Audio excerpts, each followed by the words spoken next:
He pitched a fit. He was insulting. He was doing what he does, but I know that's what he does when he's insecure. I know that's what he does when he is threatened, and he should feel threatened, without a doubt.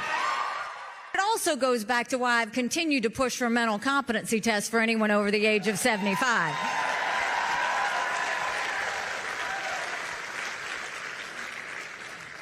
And so he got upset, and he said that he would take one and he'd challenge me to one and that he would beat me. Maybe he would, maybe he wouldn't. But what I said is, okay, well, if that's the case, then get on a debate stage and let's go. Bring it, Donald. Show me what you got. So why is Donald Trump scared?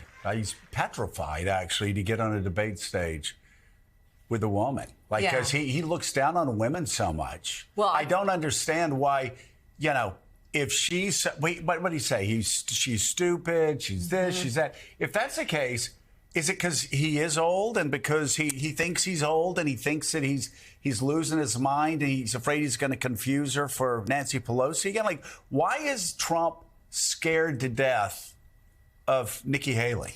I think because Nikki Haley is right there just waiting to see what shoe drops, to see what happens. And so, to an extent, what Nikki Haley represents is the last best hope for the Republican Party if all of a sudden Donald Trump is taken off the stage because of his legal problems. Well, so I think that that's right there in his head. Yeah, but Willie, come on. He's scared. He's scared to debate because he doesn't think he just doesn't think he can. I'm sure his campaign people are like, we let him out on a stage in front of a teleprompter, and he confuses Nikki Haley and Nancy Pelosi, Barack Obama. He thinks Barack Obama's president of the United States, thinks he ran against him and beat. So they're horrified of the prospects of Donald Trump on a debate stage with Nikki Haley because I guess they don't think he's mentally fit. Yeah, think about when is the last time you saw Donald Trump have to perform on his feet, meaning take a question from a voter, debate someone, do something where he had to be prepared and to react to something. They don't put him in those situations anymore.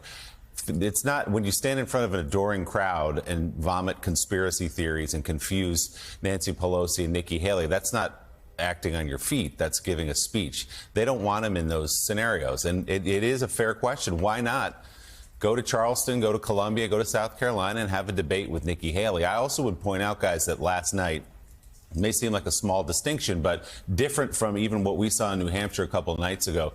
Nikki Haley walked on the stage and started going after Donald Trump. Those comments were at the top of her speech, where previously she's made a decision. They were a little apologetic, frankly, when we saw her in New Hampshire and they came very late in the speech. I served in his administration. I was proud to serve under him, but chaos seems to follow him.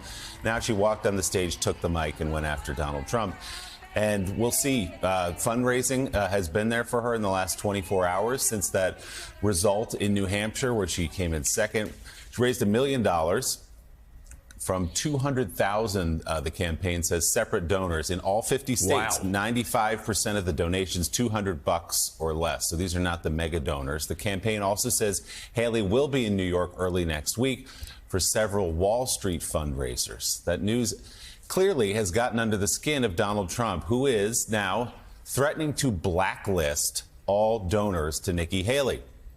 Trump posting on social media, anyone making a contribution to Haley, quote, will be permanently barred from the MAGA camp.